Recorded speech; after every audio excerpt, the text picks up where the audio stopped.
Now I've ended up with a scene that looks like this. I can still see some issues with what we've done, but for the most part it looks alright.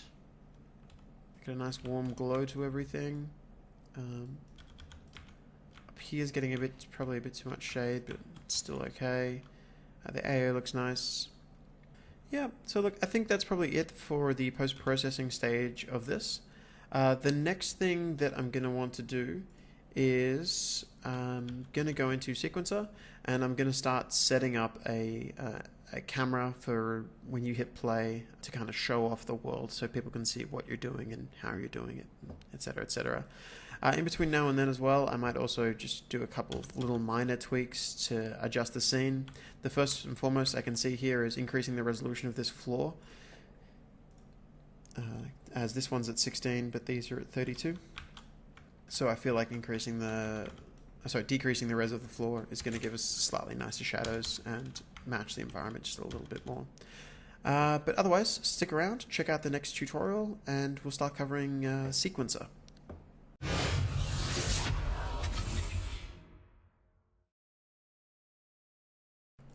So now that we have the lighting and post-processing done, let's go about actually adding some camera tracks that can show off everything that we've done to anyone that wants to actually check out the environment. The reason being is that at the moment if I hit play, we're going to become a disembodied head that can fly through the world using WAS and D controls, and that's not particularly great. Instead, what we want to do is go ahead and have some cameras that kind of do some nice, like just slow moves around the world. They can highlight certain aspects that we're particularly proud of, etc., etc., etc. So let's go ahead and do that. Now, to do it, I need to go Cinematics, Add Level Sequence. And then I'm going to make Sequences section, and I'm going to make one that's called SEQ_demo map camera demo. Yeah, that'll do. So with that added, it opens us up the Sequencer tab. Now, if yours is opened up in the middle of the screen, that's fine. All you need to do is hold click and just drag this down. And I've connected mine to where my content browser is here, but you can set it up to whatever you fancy. Now, whenever I use Sequencer, I try to think of it in terms of using seconds instead of frames. So for any of you wondering what Sequencer is, it essentially lets you grab any actor in the game and manipulate it in any way, and then keyframe those manipulations. Now what that means we can do is get a camera, drop it into the scene, move it around in various different ways at different times, and we've created ourselves a nice, smooth camera track. So, to get started with that, what I'm going to do is put my camera about where I would like to have, this camera based, like to begin with. And I'd really like to do like a slow pan that begins here and then kind of comes out and shows the rest of the room. So I'm going to start it facing the wall. The next thing I'm going to do is click on this button here that says Create a New Camera at the Current Cut. I'm going to make sure that Key All Channels is selected, and I'm also going to go ahead and make sure that Auto Key All is also selected. Okay? Now with that in mind, what we're able to do is if you make sure this button here is checked as well, I know there's a few things that you had to check, but this, and this are the three. Then what happens is anything I do with the camera is now going to be copied.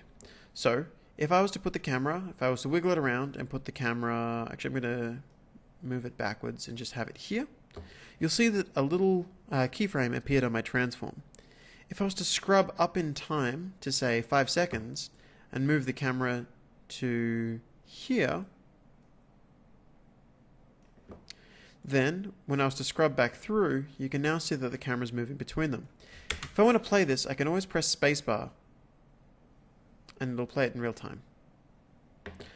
So this is a good start, but obviously we want to do something that's longer than 5 seconds. So I'm going to go here, and I'm going to set the working range end and the end frame to be higher numbers. So I'm going to say 20 seconds is probably a good point. If you put it in the end frame, it'll automatically extend the working range. So we've now set ourselves up for 20 seconds of video. The other thing I'm going to do is get this red line here and just drag it to the end. So now that we've got the first section, let's kind of get this camera just following through and doing something vaguely interesting. Let's say at the 10-second mark, we now want the camera to be... Let's put it up into the top corner, kind of looking at the room. Now if I play this, Camera's now going to go up and smoothly move to that point in the room. Now, it looks alright at the moment, but we could probably tweak this a little bit. I wouldn't mind if that move up was a little bit slower.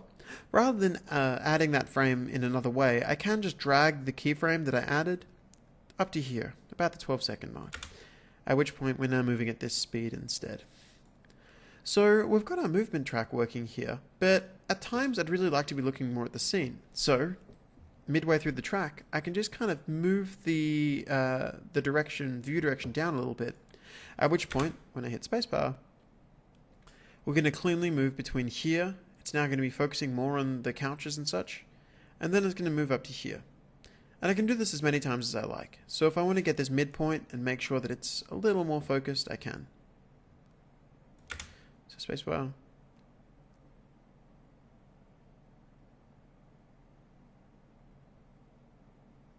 So that's a nice initial cut, but let's go ahead and change some of the other issues that we're having. So if I go to this and I look at this scene, one of the big things that's clearly a bit of an issue is the focus. And you'll see that if I look over here, I have manual focus distance, which actually allows me to, there we go. So you see that as I tweak it, we can actually change what the camera is focused on within this. So I'm going to bring this back at this scene to about the 4 or 5 meter mark, so about 496. And when I let go, I can go to here, I can add a keyframe. So that's now at the 5 meter mark. At the beginning, we probably want to actually focus on the cracks that are inside the screen. So I'm going to set this initial value to be something else. So I'm again going to drag this back until we get something that's very close to the frame. So I think it's about 20 or 30 centimeters. No, take it back. It's 112. There you go. So you can see that these cracks are now visible. And it's going to, as I play the thing, it's going to blend those two focal distances between blending on the wall to now blending out to focus on the cracks. And as I go through, I'm going to kind of adjust this focal distance to kind of make sure that we're really centered on the aspects that we want to. I think about there is quite nice. Get a bit of the grit coming in on the there we go. And again, we can also modify other settings such as focal length or camera aperture. This all depends on the kind of view that we really want to have at the time. I personally always start with just doing my transforms, and then I kind of go from there, but everyone's got their own workflow. So if I get up to here, so this is the final shot, I really want to make sure that this is actually all synced up. First thing I'm going to do is actually just move this a little bit further down so it's a little better in terms of framing. Yep. And then I'm going to go ahead and modify the focal distance as well. Let's be about there. And if I might actually increase the focal length by just a little bit. So because I've never keyframed the focal length before, when I typed in the number, it did it for the entire channel. But if I go to here and I hit set that as 40, and then I go back and I set the focal length here to be 35, it's now going to automatically add a keyframe as I go through. So that's going to slowly adjust the focal length over the course of the shot. Which, to be honest, I don't entirely mind. Now, that's one way to go about doing this, but what if we wanted to cut between multiple cameras? Well, I'll show you. So at the moment, we've got this camera here, and it's kind of going out to about there. Let's say during the shot, I wanted to have the camera doing something more interesting. I can actually do that pretty easily. I'm going to uncheck this, so unchecking the lock, and let's just find something else that we kind of want to focus on that could be good. So I'm going to add a nice downwards shot that's about here. And I'm going to go ahead and I'm going to create a new camera at the current camera cut, at which point it's popped in a new camera at this location. And you can see that we now have Cine Camera Actor 2 and Cine Camera Actor. So for this location, let's go ahead and actually start kind of tweaking this and getting things together. For this initial shot, let's make sure that the focal distance is set to a good distance again. So I'm going to bring it so that it's kind of focused on the couch. And I'm going to add a keyframe for that. Now we're going to have this moving sideways, so I'm going to set my transform, and again auto keying's enabled. I'm first going to add an initial transform by just clicking there, and then at the 15-second mark, let's have moved it to say about here. So that's now moving, and my focal distance at this point is going to be way closer because I want to see those blocks. My focal distance at this point, though, is still going to be reasonably high.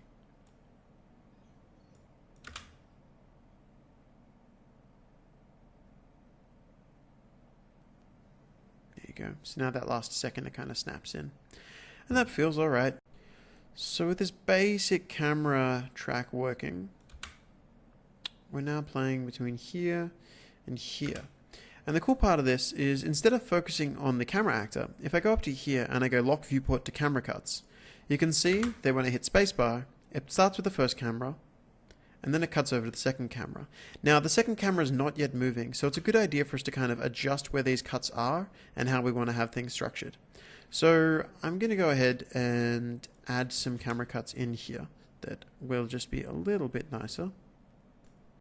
So to do this, all I need to do is click on here at any stage and just click add camera, and I can add in a cut and choose which camera I want it to cut to at that time.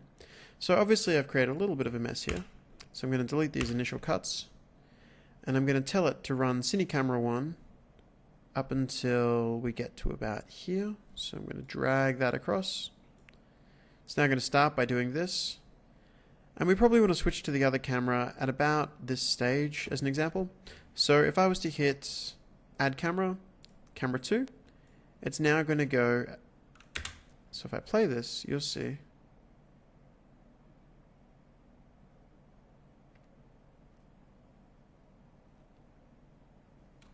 Now because of how things were structured just then, I actually think it's better for the camera that we come into to already be moving. So I've moved it just a second up.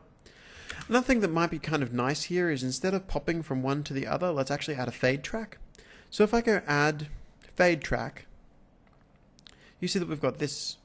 And if I go to this section just here, I can hit enter, and I can set this to be a fade of 0. And if I go to here, enter, I can set this to be a fade of 1. And then if I go to here, enter, fade of 0. You'll now see that when it gets to these, it's going to just black out between the two. And now for good measure, I'm just going to add a third camera that's going to be the last section of this. It's also worth noting that if you want to get into like more in-depth sequences, you can actually add sequences to sequences. So if I wanted to set up an entire shot with everything going nicely, I could add that and then use a shot track to add various subsequences kind of going on within it. Okay? So with that in mind, I've now got that set up, and I'm going to add my last camera. So I'm going to go camera cuts. I'm going to go ahead and decouple my screen from the Cine actor. And for my last shot, I think it'd be nice if I had something that was... okay, so we're going to start down here, which means I'm going to go add new camera. And I'm going to go transform and just add the current transform there. I'm going to lock this to my current camera. It's already selected. And at about the 18-second mark, I really want to be up here. And what we're going to do is now when I watch that, it's going to start here and go to here. And the fun thing with this is that my focal distance is going to initially be up close. And then by the time we get to here, what we're going to do is about a second beforehand, I'm going to keep this reasonably low. So this is going to be a focal distance. It's still kind of focusing on the couch. But then by the time we finish the shot, I then want to push this to be far focused. Probably a better idea for me to go like 600 so that kind of fades in. You can now see that this is going in.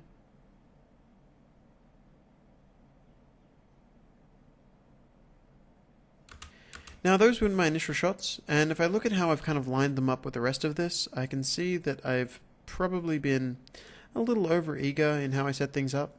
So I'm going to set this to end at the 22 second mark instead. And I'm going to get all of these frames that I just added, and I'm just going to move them along. So I'm just going to select U, drag selects, and I'm just going to push them up to here. And if I go up to my camera cuts, I'm going to add this other camera cut just here.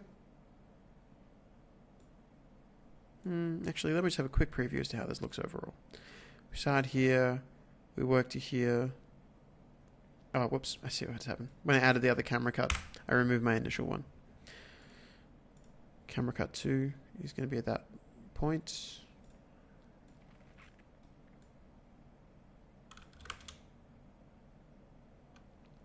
And then this shot's going to come in about... so that stays at the exact 15-second mark. So I might as well just add it there for... so camera cut. I'm going to cut to the most recent camera.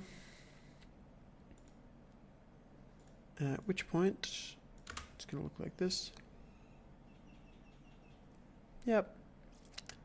And then it's going to focus at the end. Yep. So the only thing I can think of that I'd really want to do is I'm going to go fade. Just going to add a dark fade location there. At this point, I'm going to add a 0th fade.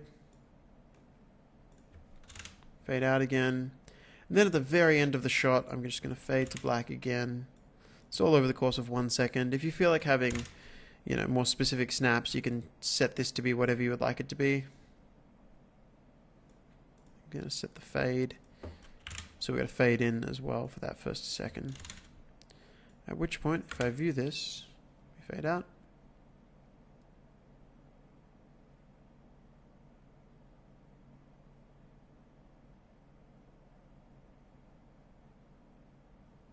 That was a good trick.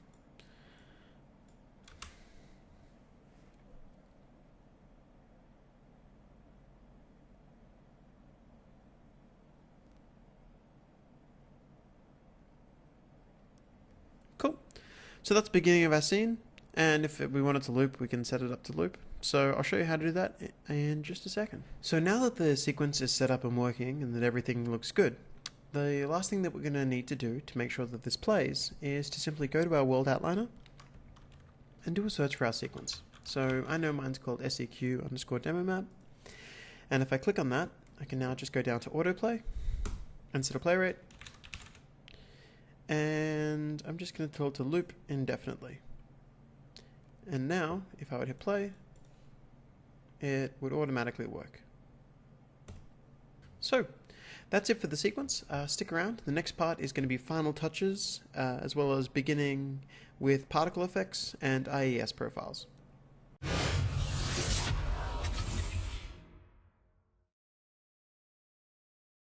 So with most of our world set up, I think it's a good idea for us to start looking at some additional little touches that we can do to really just drive the entire thing home.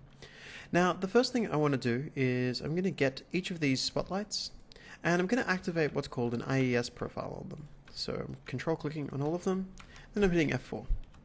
Now, I'm already reasonably happy with the light levels and how everything's looking, but one thing that's kind of sticking out to me the more I look at this is that when light's being cast from this globe up here, it's automatically casting this perfect arc coming out of it that I really like the silhouette of, but it's also not quite the right shape. It doesn't really have the slight issues that a realistic one would have.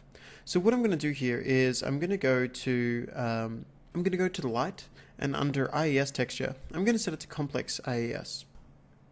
Now when I set this up, essentially an IES is a format provided by light manufacturers that actually mimics the lighting that would come from the real globe.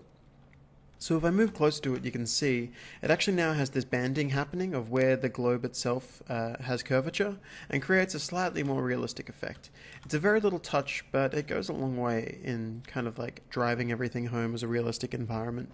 So once this is in, if I wanted to, the other option I would actually have is I can use the IES intensity, which allows me to use the actual the brightness that is provided by the IES profile. So this can be pretty good, and it can also look it can look quite nice and it can provide reasonably accurate results. You've got to be aware that when you activate this, you are going to want to do a lighting build to see how it's coming out. So we'll just quickly knock one of those out now. So now that the lighting's rebuilt, we've got a finished scene that's looking pretty good as far as the lighting's concerned. But there is one thing that I would like to do as well, and that's just a final touch that goes a long way and can actually sometimes have some pretty dramatic effects with the look. I'm going to go up to the top here, and I'm going to do a build, but this time, instead of setting the build to be a preview build like we have been, I'm actually going to crank it all the way up to production level. Now, production level building takes a bit longer to do, and by a bit, well, sometimes it can be quite substantial. So you've got to be wary of that. But it's really what you want to do before you ever, push it online or send it to a client or anything like that. So I'm going to turn that on now.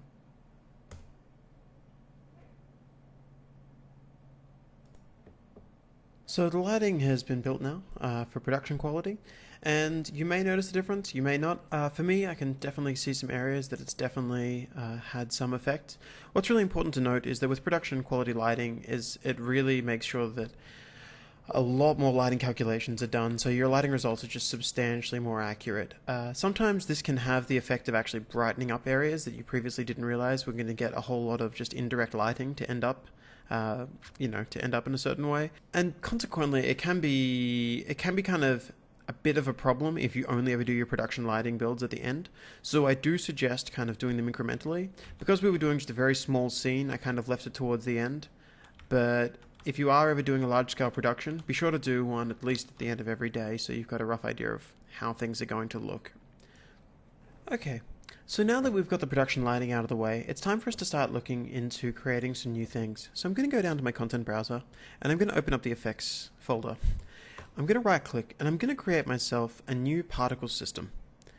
So the point of this particle system is just going to be to add tiny little specks of dust that are floating through the air in the scene. Now you may not want this, you may want this, but it's a good idea to know how particle systems work. So I'm going to call this p_dust mode. It'll do. I've already got an example of this if you ever need it in the example folder, but I'd rather you try and do this from scratch so you have a better idea of how things are all set up. Now I'm going to drag this particle system that I just created into the world, and we'll see how it all looks.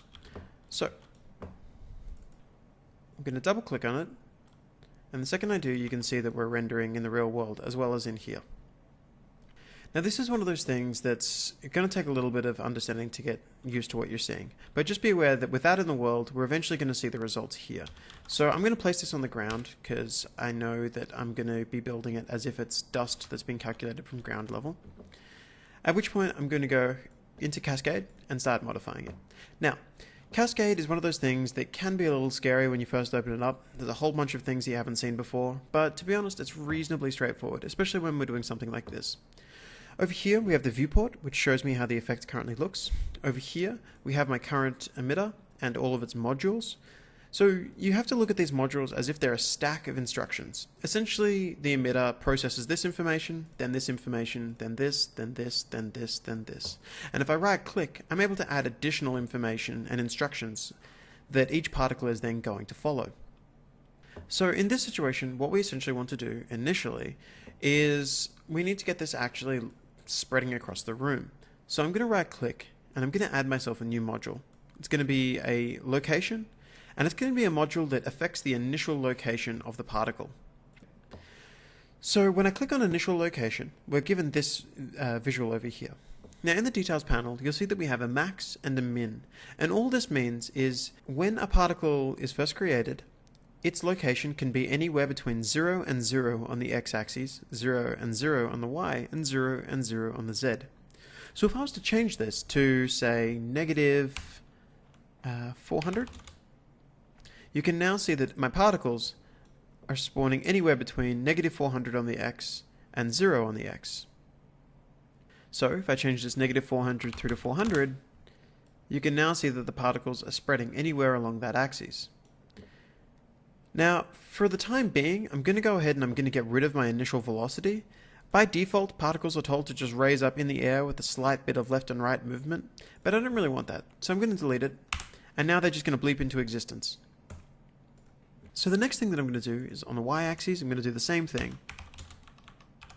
Oops.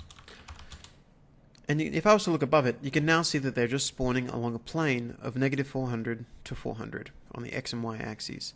The final thing to do is to get the dust motes spawning anywhere between 0, which means at the emitter's height, and 400 units above it. And you can now see that the emitters are all popping in a rectangular prism.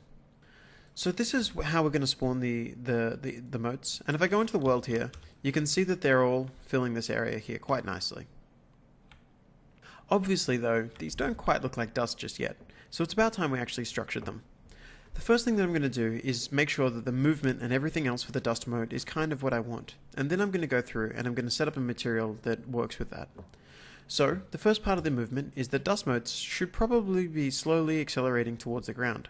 So I'm going to go acceleration, and I'm going to go constant acceleration, and I'm just going to set this to, let's go negative 20. Just try that. You can now see that when the dust motes pop in, they're going to spawn and slowly fall towards the ground. I feel like that's probably a little bit too quick, so I'm going to change this from negative 20 on the Z to negative 10. It's probably looking a little bit nicer.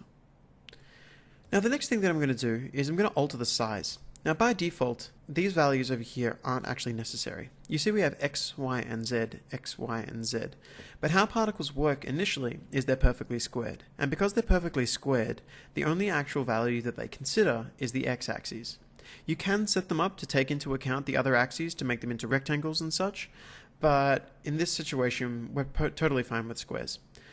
The problem is the current square that's being created is being told to be between 25 and 25, which is quite large, because that's 25 centimeters for a single particle, when in reality we want them to be between 1 and 2 centimeters. Now, they're a little tricky to see now that we've shrunk them down that much, so I'm going to turn it up, and then I'm going to affect this again afterwards.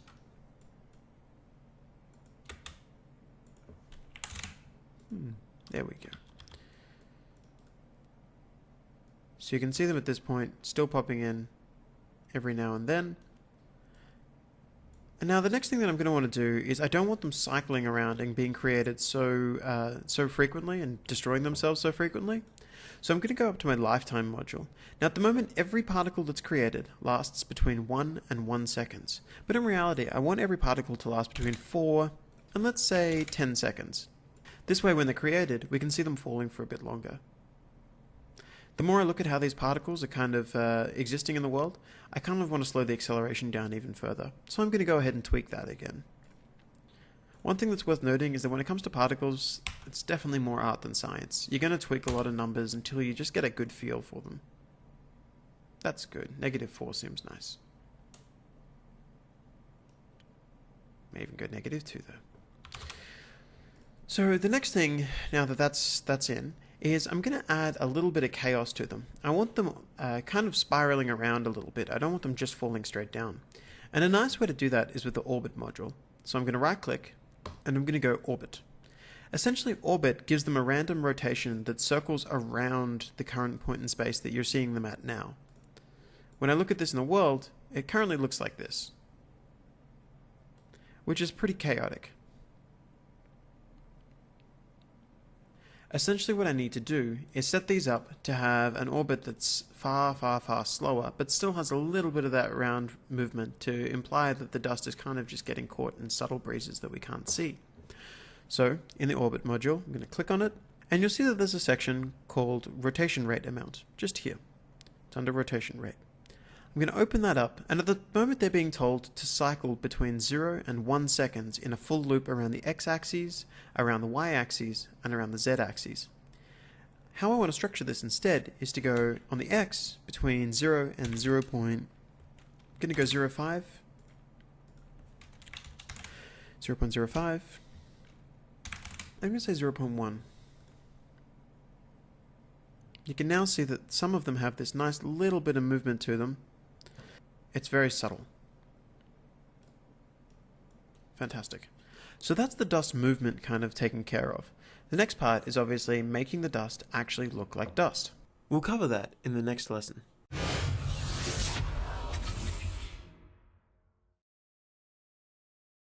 We have the first part of the particle systems in place, but let's continue so that we have something that, actually looks like dust. So I'm going to right click and I'm going to create myself a material. It's going to be called m_dust. So I'm going to open up m_dust, and this is what we're greeted with.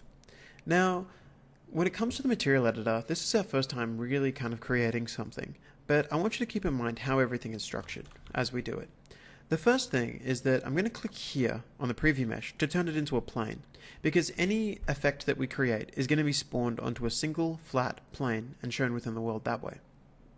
With the plane created, I'm going to right click and I'm going to add a particle color node. So this particle color node is what we use to drive effects from within the particle system. Whenever something sets the color, it's actually setting the color of it in this node.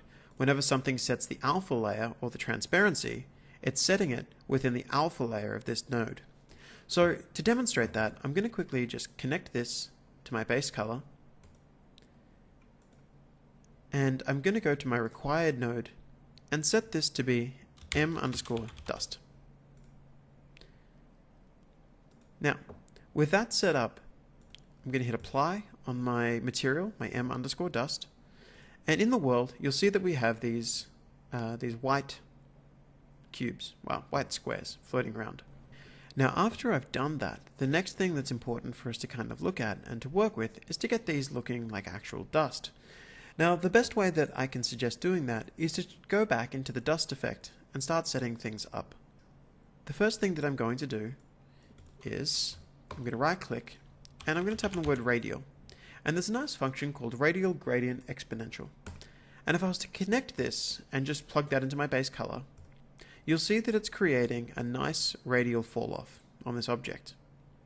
Now the reason that I want that is I kind of want to have a transparent sphere that is being used as the shape of the dust. So I'm going to go back ahead and plug this back into the base color. And this time around, I'm going to plug this into the opacity. However, there's a problem with that. You'll notice that upon connecting it, this is dark gray. And the reason for that is that by default, the material is told that it is opaque, which means that it has no transparent aspects. So I'm going to scroll down and I'm going to set the blend mode to be translucent. You can now see that we have a translucent radial fall off acting as our opacity. And the particle color is currently setting the base color. If I were to hit apply and go back to this, you can now see that these are circular shapes that almost look like snowflakes falling through the air. So, with that out of the way, let's go ahead and add some other little features to make sure this is correct. Now, let's go back to this dust mode for this first feature. Before I said that the colors are being driven out of this particle system.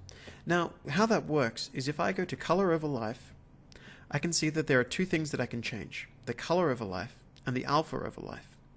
I'm going to open up the color over life and the distribution and then the curve and then the points and then each point. Now I know that's a long journey, but we got there. So within the constant curve, how this essentially works is that in member 0 it says an in value of 0, which means at 0% of your life you are this color. In value of 1 means at the end of your life you are this color. Now, purely for the sake of demonstration, I'm going to change this to say that at the beginning of your life, you are red.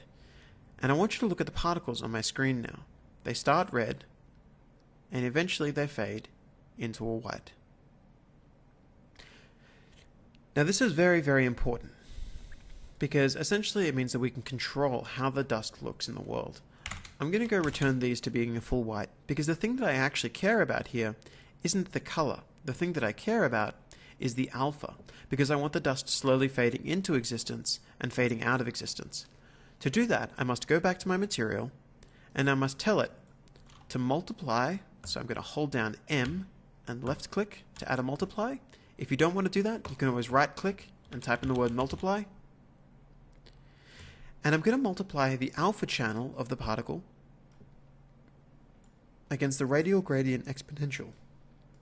And then I'm going to connect that to my opacity.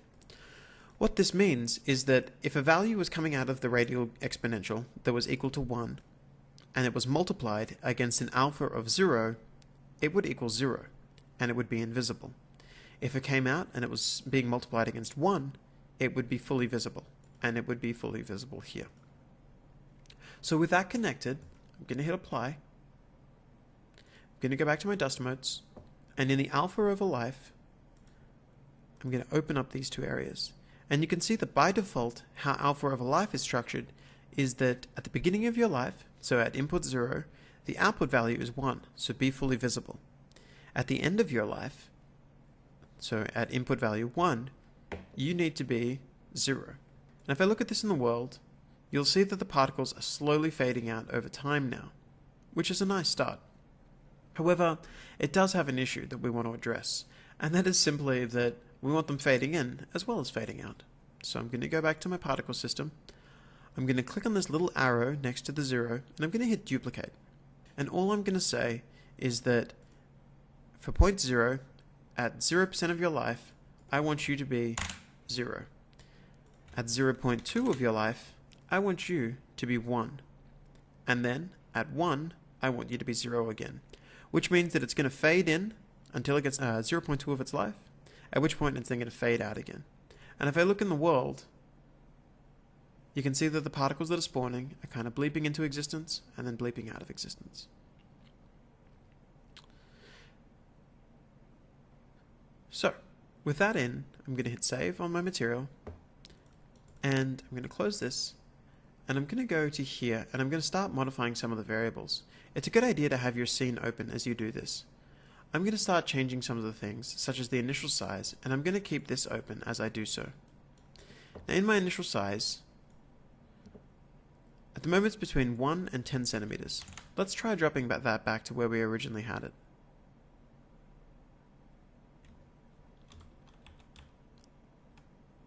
I think that looks a bit nicer. There's a couple of motes here and there, but they're not too frequent. The other thing that I'm going to do is I'm going to decrease the rate with which they spawn. So I'm going to go here, and I'm going to set the spawn rate. So I'm going to click spawn, and I'm just going to drop that from 20 down to 10. This way we just get the occasional fleck of dust kind of appearing in our scene.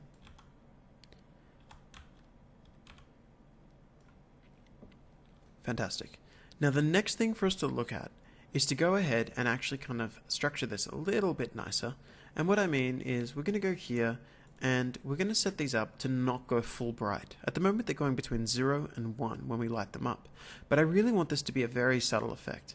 So I'm going to go to my dust modes, I'm going to go to my color over life, and under this value where I said at 0.2 be 1, I'm going to try setting it to be 0.5.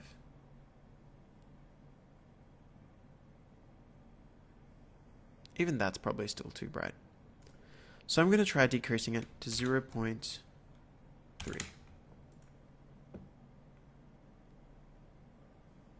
Now it's worth noting that every time I change a value, it's restarting the entire particle system. And one way I can get around that is by going back to my particle, and I'm clicking over here, just in this blank empty space. And under warm-up time, you'll see that it's set to 0. If I set it to 1, it means that every time it starts the particle effect, it starts it from 1 second in to where the things would have ended up, which is just a bit nicer for the refresh. So this is looking a bit better with them being kind of nice and subtle. But the final thing that I want to do is, as I get close to these, I really don't want to be able to run through them with the camera like that. So I'm going to structure them to automatically go invisible as we approach them. To do that is very, very simple. I'm going to open up my dust material, and not only am I going to multiply the alpha against the radial gradient, I'm also going to add something called a distance blend. So I'm going to right click and type in the word distance and blend. And you'll see that we have this value here called distance blend. All distance blend does, and I'm going to right click and preview it to demonstrate it, is that as I move towards the object, it goes from white to black. And it does so by being given a start offset value, which is the point where it changes, and the blend range, which is how long it's kind of gray for before it goes into being white or black. Now, what I'm going to do from here is I'm going to plug in some values into here. By default, it's 100, and -1000. Now to plug in just a straight number into these things, all I need to do is add a constant. The alternative is I can hold down 1 on the keyboard and left click. Now the number I'm going to plug into my start offset is going to be equal to -100. And the number I plug into my blend range is going to be 200. This means for 200 units, it's going to go between its intended opacity and invisible. And at the 1 meter distance, it's no longer going to be visible. So again, I'm going to add a multiply. I hold down M to add those, or I can right click. The reason I use M is that it just is way quicker, and multiply is a very frequently used asset. I'm still previewing this. If I zoom in my particle, as they get closer, it vanishes. And this is what we want happening with ours as well. So I'm going to hit apply, and I'm going to go into the world. And now when I get close to one, the little dust motes disappear. From here on in, it's a bit of a game of finding the right values. One thing that's happening is our anti-aliasing is kicking in when they get too small, and it's making them very hard to see. So to get around that, I can go into my material, and under the settings here, under translucency, there's an option that says responsive AA. This essentially says don't anti-alias this particle, so don't do any edge blending on the particle system itself. The final thing that I'm going to do is, again, I'm going to go back to here and I'm going to tweak this size until I get something that I'm comfortable with. Between 1 and 3 looks okay as a good starter point. It's just very subtle on screen.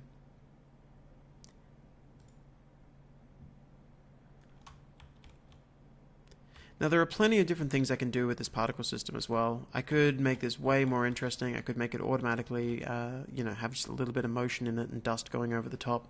And in the example that I've provided, you can look at how I've done that. But for the time being, I think this is probably all I really want in this scene. So I'm going to hit play.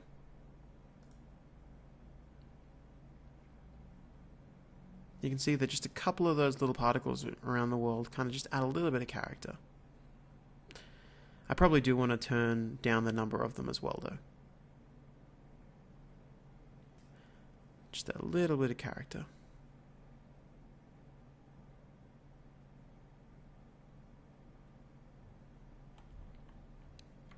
Fantastic.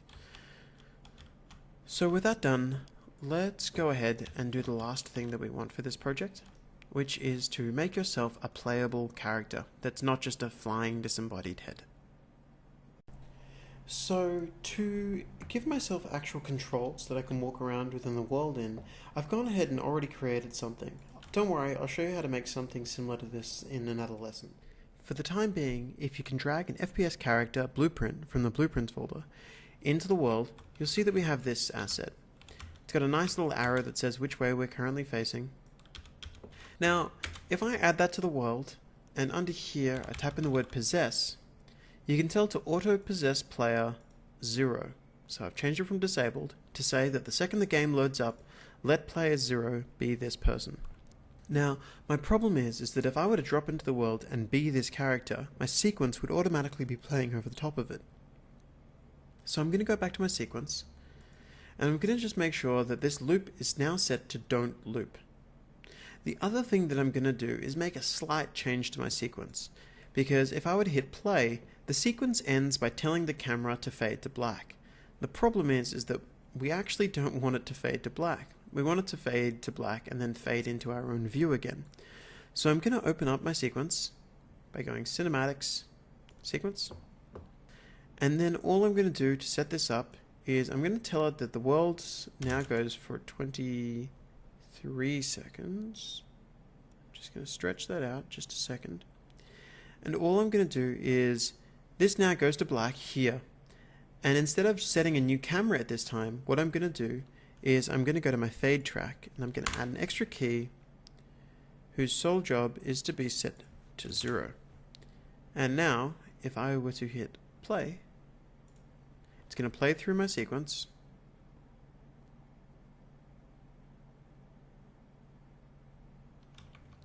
I'm going to fast forward this so you can see it.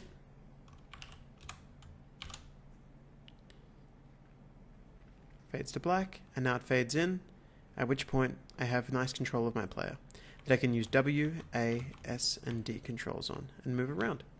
And I'm now capable of kind of exploring my environment as a person would. I can look at my fancy paintings and doorways, and I can go through the environment in a realistic way. So that's it for our ArcViz demo.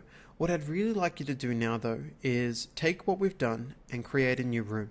I don't care how it's structured, but feel free to use any of the assets that we've provided and just create something new. It's really important you get used to just how to put meshes into a world and get it looking right, how to get lighting to come through and look nice, and how to get everything set up. So I'd highly, highly, highly recommend you kind of check everything out and just practice. So please do this just once more and then move on to the next lesson.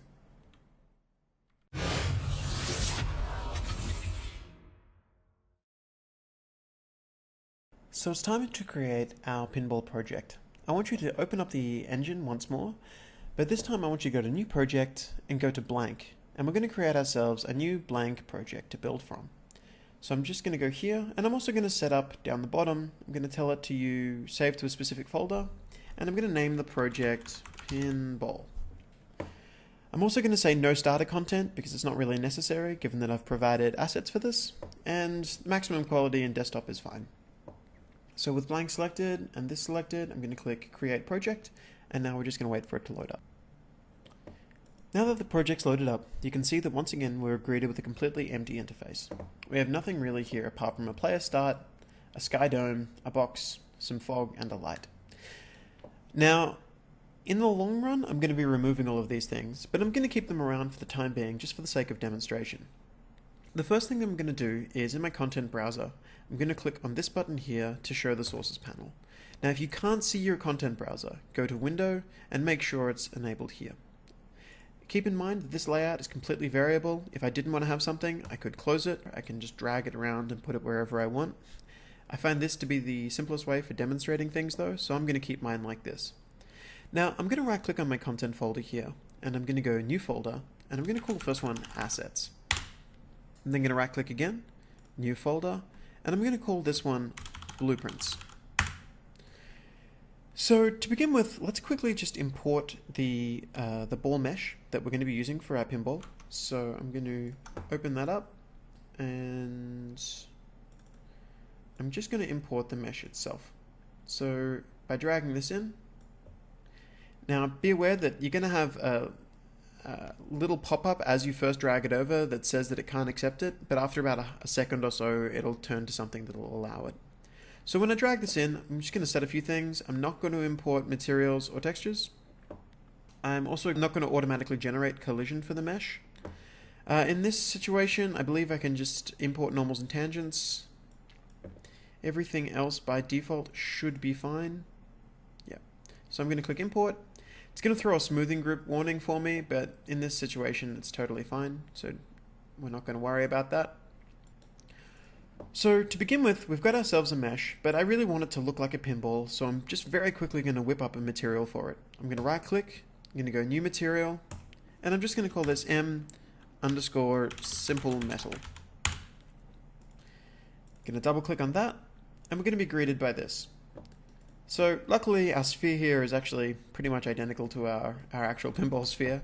So I'm going to go to this, and I'm going to set this up to be metallic.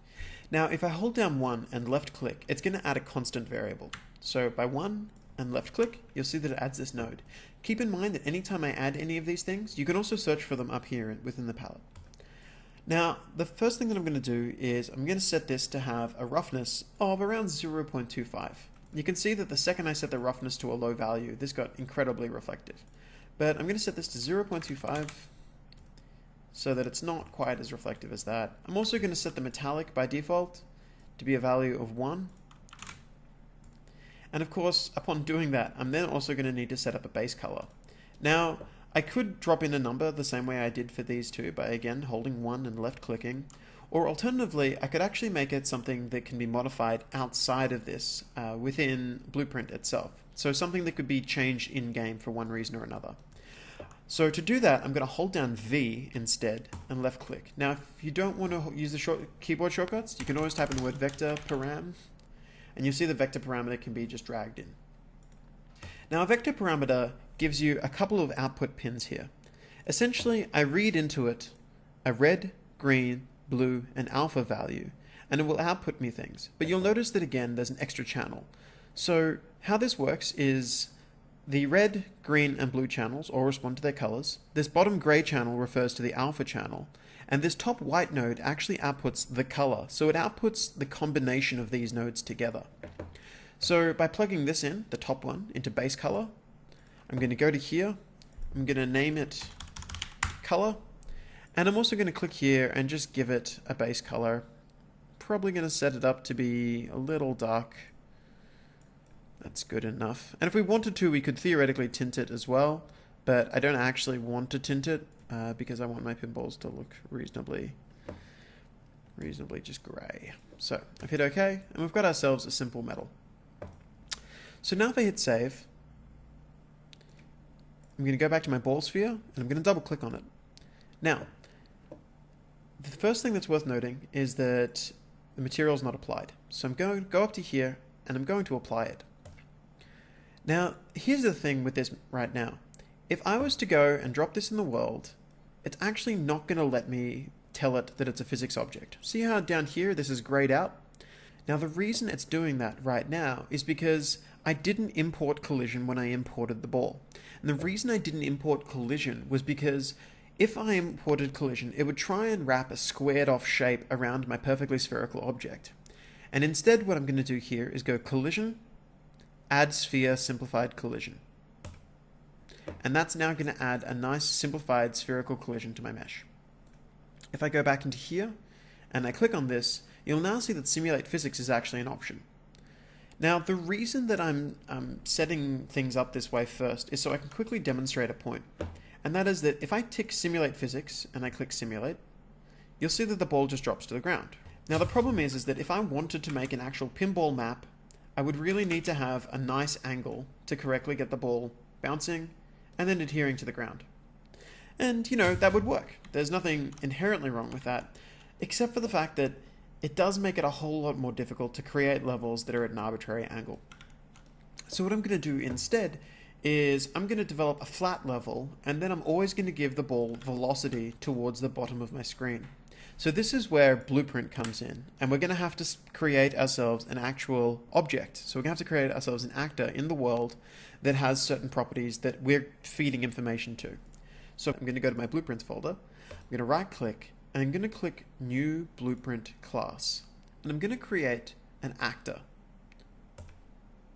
I'm going to call this BP underscore ball. Now when we create our first blueprint, we can open it up by double clicking on it. Now if I go to the viewport class, this is where we control any of the components that are being added to the world, and we can get a good idea of what it's actually doing. So we can see it within here and move things around, change where things are located, and really make sure that everything looks correct without having to test it in the world over and over again. The first thing that we need to do is make sure that this has a mesh applied to it. See, at the moment it has this simple white ball, but that's not actually a ball. If I was to drag this into the world and hit play, we can't see anything. It's purely there for the sake of us knowing where the blueprint is if it's just code-based.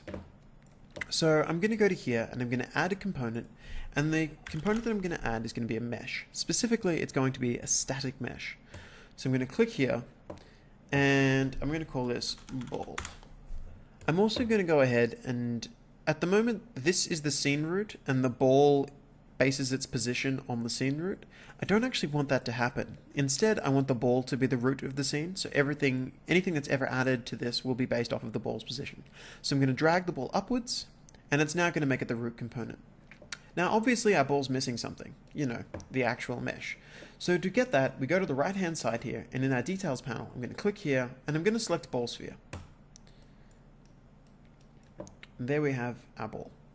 Now, with our ball added, what I'm going to go ahead and do is, by default, we want it to simulate physics. So I'm going to enable that. There are other things that we will need to change later on, but for the time being, this is all we need to have within the world. So if I go back here, you can now see that that actor that was in the world is now actually my ball blueprint. And if I hit play, it'll fall to the ground because it knows to simulate physics by default. Now, when it comes to Blueprint script, it's very important to know that there are two areas that you can work with. You've got the construction script and the event graph. Now, the construction script handles all of the things that you would want to run when a Blueprint class is created. For instance, you may want to run script so that when I add a fence actor to the world, it executes that script and then automatically creates a fence to the nearest wall. Now, the event graph, it contains all of the code relating to gameplay events. So the event graph is typically what you would use in most cases when you're making something in Blueprint. Now, within the event graph, you've got two things that are very important that you keep note of. You have begin play, which runs before the initial gameplay tick of the actor. So this is the event that fires the second the game begins, or if the game's already running, it's the event that fires the second that actor kind of enters play. The other thing that's important to note is tick, because tick is the function that runs once per frame per actor. Now, this can be disabled, but essentially what this means is that after begin play has run, tick runs, and every single frame, so every single time the computer is updating, it ticks every actor again and again and again. And what's also very important is that the time between ticks, so the time between your computer updating all of the actors again and again, is called the delta time. Now what I'm going to be doing here is I'm going to go to my event graph, and I'm going to actually go and modify the function called tick, because I want this to always be moving in a very specific direction. Now, because ticks have a variable associated with them, that is that we never know exactly how long a tick is going to be between now and the previous tick, we have a nice little thing called delta seconds, which is what we use for controlling that. So what we're going to be doing here is I'm going to go and right click, and every single tick we want to add an impulse. Okay, so I'm going to type add impulse, and it's automatically going to give me anything associated with the words add impulse. And in this situation, the one that I really just want to add is going to be simply add impulse ball.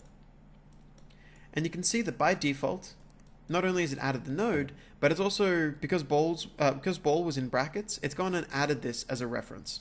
So what this essentially means is when something touches this pin here, the exec pin, it's going to add an impulse that's given in this category here to the ball. Okay? Now, what I want to do is I want to tell it how much of an impulse to add. So the thing with doing that makes this kind of tricky is that by default I want that impulse to always be I want it to be roughly 2,000 units downwards every second. But that means that I'm not actually going to be adding 2,000 units downwards every tick. Instead, I'm going to be adding 2,000 multiplied by the fraction of the second that it is. If for some strange reason tick was, say, half a second, it would be 0.5 seconds multiplied by 2,000 is how much of an impulse we would be adding. So in this situation, what I'm going to do is I'm going to create a variable that is simply going to be called default speed. I'm going to set the variable to be a vector, and it's not going to let me do anything with that variable, but that's okay. If I click compile, you can now see that these have all been filled in. Now the default speed that I want is going to be negative 2,000. So I'm going to drag that into the world, and when I drag it into my event graph, you can see that I can select get or I can select set. In this case, I want to get the value of default speed, and all I'm going to do is multiply the output of tick. So I'm going to type in an asterisk, which gives me the multiply symbol, which allows me to go, I want to multiply a float by a vector. Okay. Now the reason for that is that delta seconds is what's called a float. So there are two types of standard numbers that you can really store. You've got integers, which refer to whole numbers, and floats, which refer to numbers that can have a decimal place. In this case, I'm going to go delta, so vector times float. And when I click on that, you can see that it's added a nice little function here that allows me to multiply a green variable against a yellow one. So I'm going to connect these two, and then I'm going to plug that into my impulse. Just going to rotate these around a bit so it's a bit nicer. If at any stage you want this to be prettier, you can double click on the wire itself, and it'll give you a reroute node for you to arrange things nicer. I'm then going to connect the exec pin to add impulse, and the final thing that I'm going to do is say velocity change, which essentially says ignore any of the actual mass of the object, just make sure that this is the value that it gets to, and whether it's big or small, move at that speed. So with all of that said and done, I'm going to hit compile and save, and I'm going to add the ball to the world, and I'm going to hit play. And you can see that immediately it's flying off down the y-axis.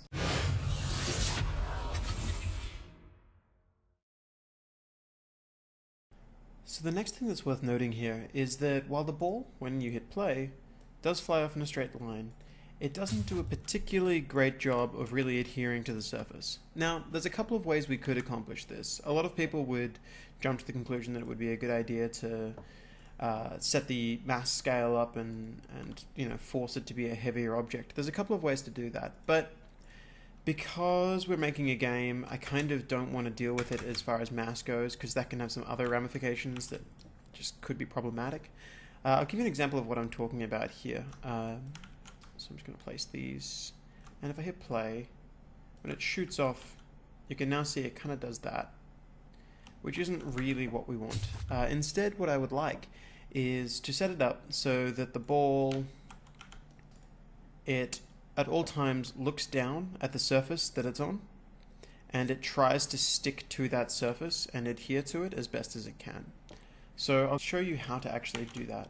The first thing that I'm going to do is I'm going to go into my ball again, so I'm in my event graph, and I'm going to go ahead and I'm going to do that very first step, which was I had to check what was beneath the ball itself. And the way to do that is what's called a line trace. So in this case, I'm going to do a line trace by channel. So I'm going to put it over here. And all a line trace by channel does is we've got a start position and an end position. And if it hits something between those two positions, it's going to return a value for me to inspect it more closely and get information from it. Now in this instance, the things that I need are rather simple. I need to start this line check from my own position, so this actor's position. So I'm going to type in get actor location. And you can see we've got this thing here that says get actor location. If I click on that, that now gives me a node that gets the actor's location. So that gets the ball's location in world space. Now you can see that we need to trace to a location, and I need to trace downwards. Now within Unreal, X is forwards, Y is sideways, and Z is up and down. So what I actually need to do is get my current location and subtract, say, 500 units from it, and then trace to that location. So all I need to do here is subtract. See here, it now says this number, subtract 500, is going to be my end position. And if I want to preview that, I can actually set the draw debug lines up. So if I type in persistent and hit play, you'll see what I'm talking about. See those lines coming out beneath it? Those are all of the checks. And you can see that along the way, it's left these to say exactly where the surface was that it was hitting. Now that we have information about what's beneath us, let's use it. So to do that, I need to go ahead and look at the hit result. So see this thing here that says out hit? I'm going to drag off of that, and I'm going to type in the word break. I'm going to break the hit result, and you can now see that when we collide with the ground, I'm able to now get all of this information. And in this instance, all I really want to do is, once again, in the same way that I added an impulse, I'm going to click on this, and I'm going to hit Control W to duplicate it. I could type in just the word add impulse, but you'll find that there's a lot of copying and pasting going on with Blueprint, so it's good to get into the habits. So I'm going to get this, and I'm going to tell the line trace to add an impulse. The next thing I'm going to do is, unlike before, where this was connected to ball, I didn't copy the ball reference. So I'm going to make sure I drop that in again. So I'm going to go up to the top here, select ball, and drag it in. I'm then going to connect that to the target so that the thing that we're adding an impulse to is the ball. I'm now going to go ahead and I'm going to get the impact normal of hit test, and I'm going to multiply it by -1. Essentially, the impact normal is the direction in world space of the trace test. So by getting that and then multiplying that against an arbitrarily large number that we can use, I'm going to multiply it by a float. Before, we created a variable for the default speed. I'm going to go ahead and create a variable again, and this one's just going to be called table stickiness.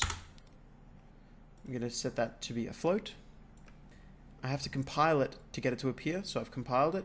I'm now going to type in, say, let's make it super sticky to start with. See what happens. I'm going to set it to 5,000.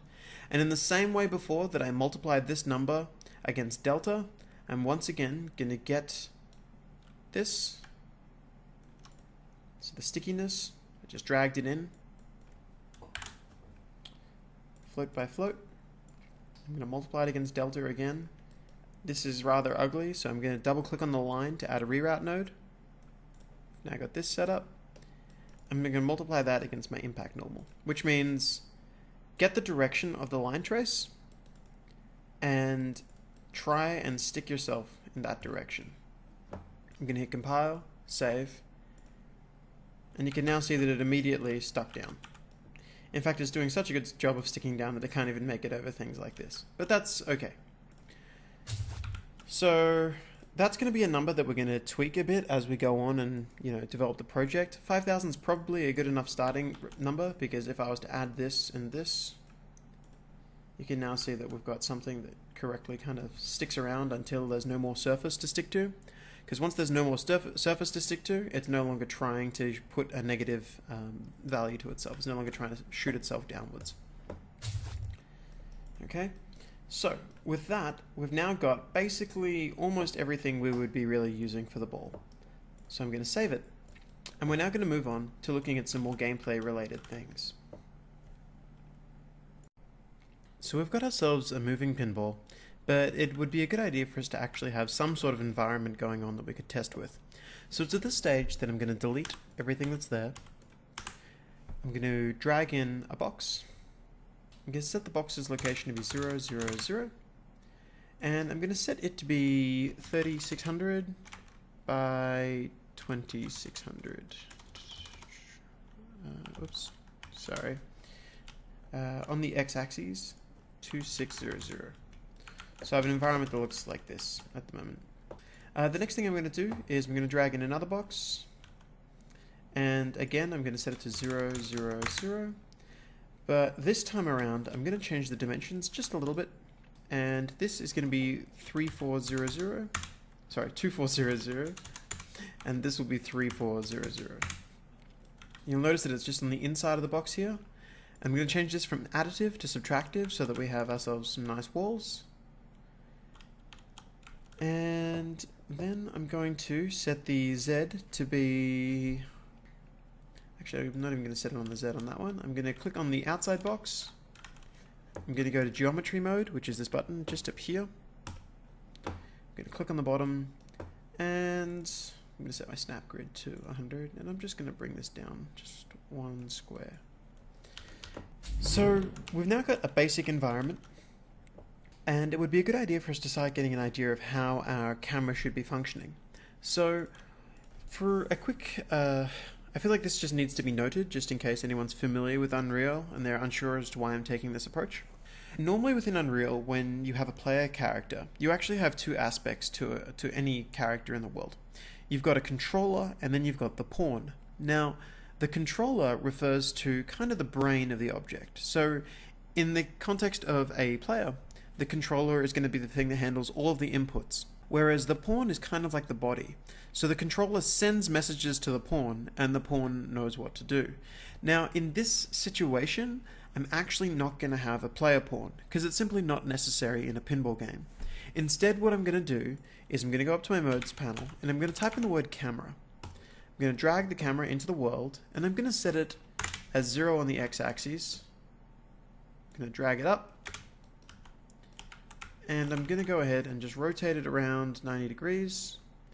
I'm going to look down at our pinball map. So we have something like that happening. Position it as best as I can for the time being. And then if I scroll down here, you'll see that there's an option that says Auto Activate for Player. And I'm just going to set that to be Player 0. And now, when I hit play, you'll notice that the camera automatically snaps to this location. In addition to this, I no longer have the piloting controls that I had when I hit play earlier. So with this setup, I'm now going to go about actually creating some more things within this world, I think it would be a good idea for us to start moving on to bumpers.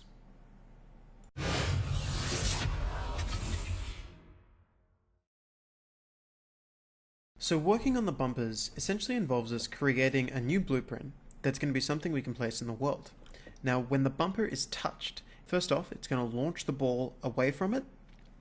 The next thing that the bumper is going to do is it's going to flash up, it's going to change color, and it's going to have a little section on the bumper that kind of moves down and up every time it gets hit. As well as that, we're going to have some illumination kind of coming out of it, so just a dynamic light. So I'm going to go ahead and actually set one of those up now. So the first part of adding the bumper in is going to the Assets folder, and I'm going to import the static meshes into this location. Now there are two that we care about. There's the bump mechanism itself, as well as the pop bumper base. So once again, I'm going to load up the folder that I had and start importing these assets.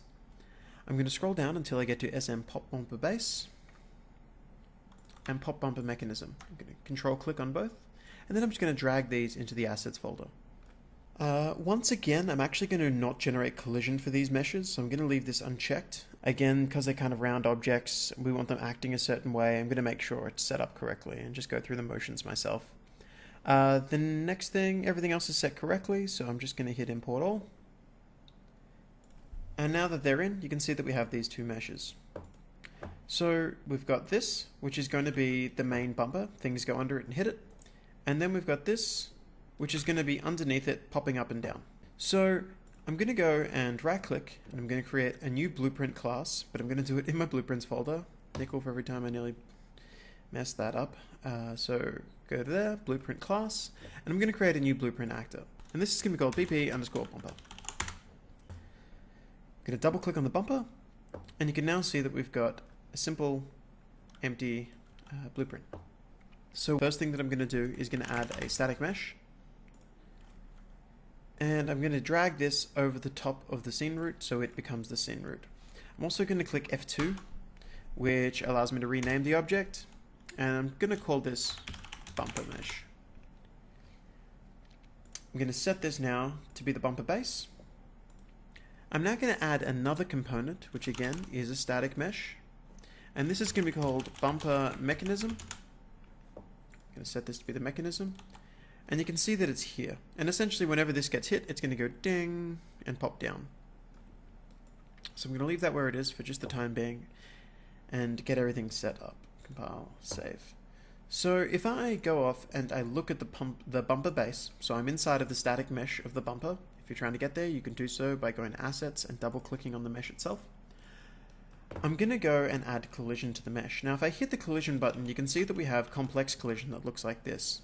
But realistically, I'm going to be setting up a thin capsule on the inside that is one part of the collision, and around the top, which is another. But I'm also going to have an overlap region that is about here, that is going to be the thing that whenever the ball enters that region, it's going to get imparted with a force. So the great part of this is that if I go to here and I set enable collision to false on this bottom section, and we're only going to do this for just a minute, and I hit collision, auto convex collision, and I create it, it's actually only going to automatically generate collision for this top area. Now the collision that generated there isn't fantastic, but it will probably do for the top. I'm now going to re-enable collision on the bottom area, and instead of generating collision on that, I'm going to go collision, and I'm going to add myself simple capsule collision. And for the capsule collision, I'm just going to hit the spacebar to get to my scale widget. I'm just going to set this up to be just that inner section. And the reason I'm doing it this way again is because I kind of only actually want to have a hard collision around this outside, whereas overlap is going to be the rest of it. And the auto-generated collision can be a little bit nasty on these kind of objects. Whenever something's round, you really want to either make it correctly externally or do it by hand inside the engine. So that's our bumper base. I'm now going to go back to the bumper and into my event graph. So I'm in the blueprint of the bumper event graph, and I'm now just going to set this up. And the great part is setting something up like this is relatively easy. All I'm going to do is, when something overlaps the region that we want, we're going to go ahead and check if it's a ball. So to check if something is anything else, I'm going to get my, I'm going to right click here. I'm going to type in the word cast to ball. Now, essentially, a cast to a ball, cast to anything tries to verify that it is that kind of object that's being read into it. So it checks if the other actor is a ball. And if it is a ball, it fires this pin. If it's not a ball, it fires this pin. So I'm going to connect this up, and I'm going to say, if it's a ball, we want to run the function called bump. Now, I haven't created a bump function yet. I could just have a massive sprawl of code coming off to the side here, but I'm not going to do that. Instead, I'm going to right click here. I'm going to type in the word custom event, and I'm just going to add a custom event. And I'm going to call this bump. And you'll now see that if I go to here, I can drag off of this pin, off the execute pin at the very top, type in the word bump, and it now says, if it's a ball, do bump. Okay. Now the other thing that I'm gonna have to set up here is, if we're whenever the bump function is called, I want it to actually read in a reference to the thing that we want to bump. So I'm going to add a new input pin by clicking there and adding a new input, and I'm going to type in the word ball, and I'm going to click reference. I'm going to name it ball. So essentially what this means now is on begin overlap, so the second something is overlapping us, so it's in a region that counts as an overlap, check if it's a ball. Is it a ball? Okay, connect these two pins. Is it a ball? Yes. Okay. And then do a bump on it. And a bump here is actually relatively easy. All we need to do is essentially get the direction between this and the ball, and then multiply it by whatever impulse level we really want to give it. So I'll give you an example of that. I want to add impulse, and I'm going to add, actually I'm going to drag off the ball and type add impulse. And essentially what we're doing here is, on bump, get a reference to the ball mesh of the ball. And all I want to do is read in a direction that we want to send it in. Now, to get that direction, there's actually a really nice way to do it. Essentially, we need to look at our location and the ball's location and find out what direction that is. All I have to do that is type in get actor location, and that gets my location. Now, the next thing I need to do is, again, get actor location. This time I can just click on this and again hit Control W, which duplicates it. But instead of the target being self, I want the target to be the ball. So see how that's set up now? I then just drag off of this and I type in get direction. You see there's this function called get unit direction vector. I'm going to connect the two up to each other.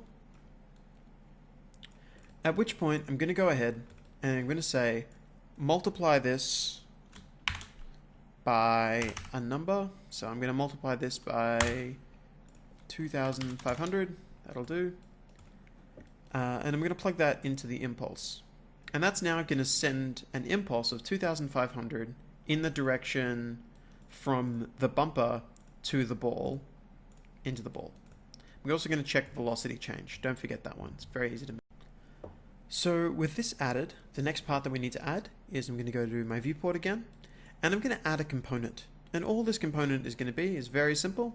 I'm going to add capsule collision, and I'm going to set the capsule collision to be a radius of, oops, sorry, I gotta set the height up as well. Doesn't matter if it goes into the ground. I'm just going to set this up quickly as, say, 200 by, you know what, 100's probably good, but I'm going to call it 120 so it just bumps almost immediately. I'm going to set the half height as well to be 180. There you go. So with this, I'm also going to double check that it's set up correctly. I can see that it's set to overlap all dynamic. So at the moment this is set to overlap anything that goes into it.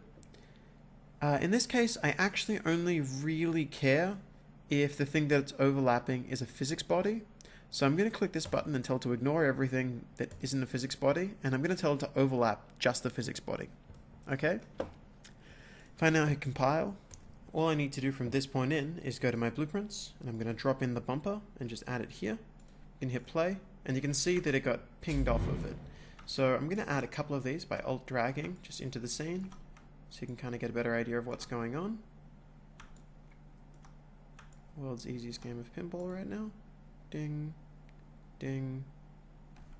That was a good trick.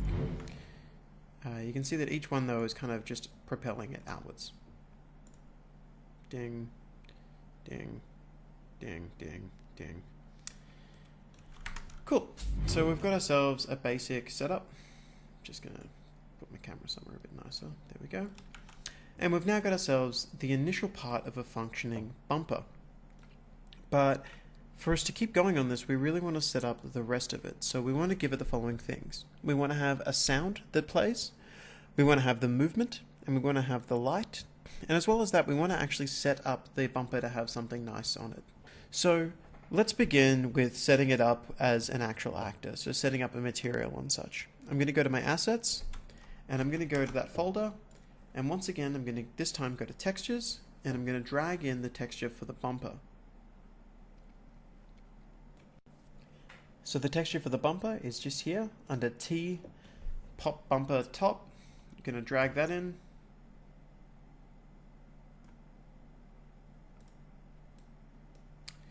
And I'm going to right click here, and I'm going to create a new material called m_bumper. So I'm going to open this up. And now we're going to just set this up very quickly. So because we want to add a texture, I could type in the word texture and look for it, but again, I'm going to take the shortcut of holding down T and left clicking, which adds a texture sample. I'm then going to click here and tell it that the texture that we want is T bumper top.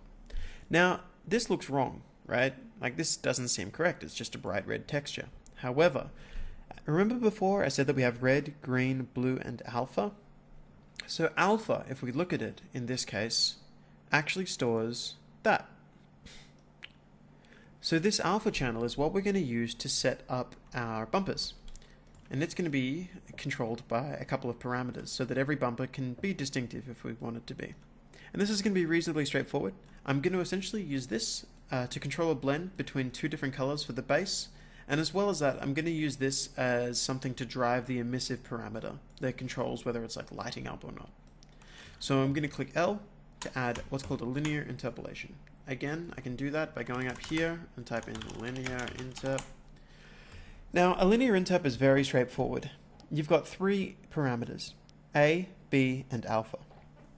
Now, in this situation, I'm going to run the alpha into the alpha, and all this does is wherever this texture is black, it will make whatever color we want it to be. And wherever it's white, B will be whatever color we say. So I'm going to plug this into here, and you'll notice that nothing changes. And that's because by default, a lerp blends between 0 and 1, or black and white. So I'm going to hold down V to add a vector parameter, which is going to be my first color. I'm going to hold down V and add another one. And then I'm just going to quickly name these base color. And this can be logo color. And I'm going to set my logo color by default to be, let's go with a blue. That'll do. I'm going to plug that into B. You can see that we've got that. And I'm going to set the base color by default to be white. That'll do. I'm going with a slightly grayer color, but that's fine. I'm going to hit apply. Now, the other thing that I said that I wanted was something to control the, like how bright the emissive was on it. And that's going to be rather simple. For the time being, I'm going to just use the logo colors color as the emissive color. So I'm going to drag off of this, and I'm going to multiply it.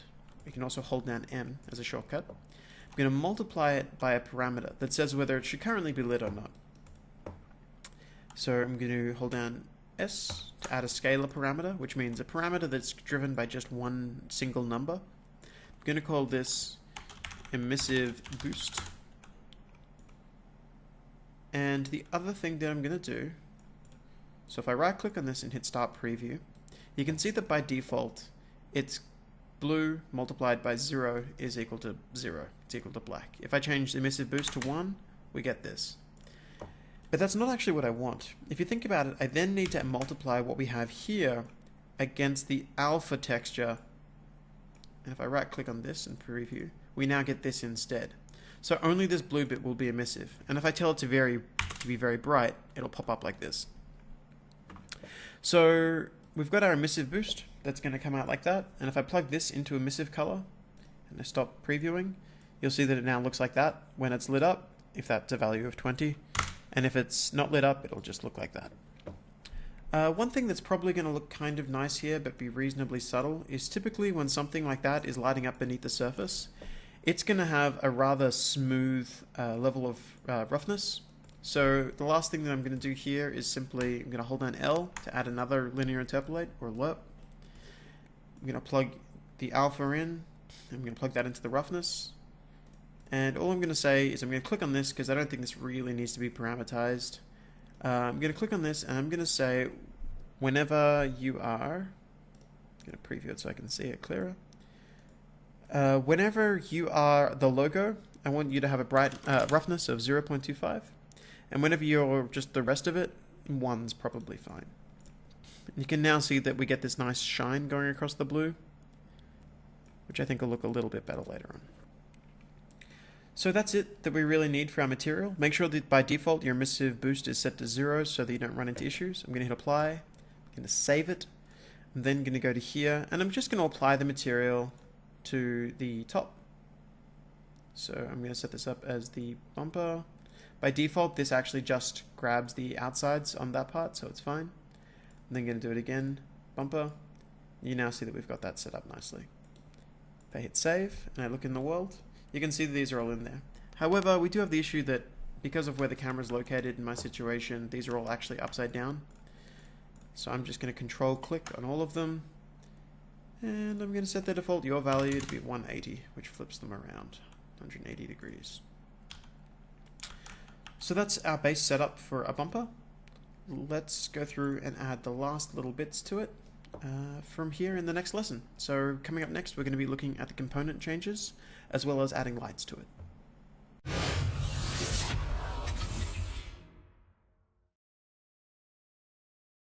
So I'm going to go back to my BP bumper and we're going to start setting things up in here. We've got our add impulse all set up, so we know it's kind of sending the ball away from it, but let's go ahead and actually get the rest of it working. Now, the first thing that I'm going to do with this is I'm going to go and I'm going to create a timeline.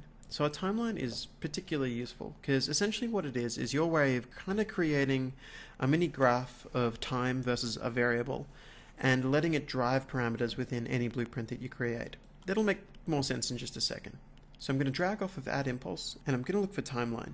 I'm going to type add timeline and I'm just going to call this bump lerp. Cool. And if I double click on that, well actually before I do, I just want you to see what's going on. On add impulse, we call play. I'm actually going to change this to be play from the start. So on add impulse, we play from the start. If you're looking to disconnect these, by the way, it's alt click, or alternatively you can control click and then put it elsewhere.